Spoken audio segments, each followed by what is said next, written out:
Beni adam gibi sev ya da çek git yoluna. Bir gülüş, bir salınızsa tek verebildiğini istemez. Tutku isterim ve delice sevmek. Bir coştuğumu durdurak bilmez bu yürek. Yüreğini isterim, yürek ister benle sevişmek. Ya adam gibi ya da çek git. Her gün biraz daha zorlaşarak çıldırtmaksa niyetin. Ama seviyorsan yeter ki zaten yüreği ortaya koyduk.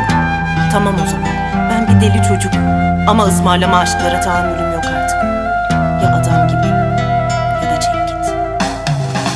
Taş duvarlar, kara örtü, ağrılı kalbim.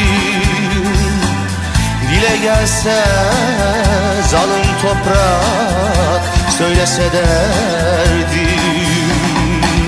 Dile gelse zalim toprak, söylese derdim.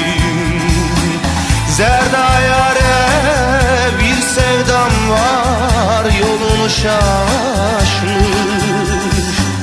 Şaşmış ama deli olmamış, yalan olmamış.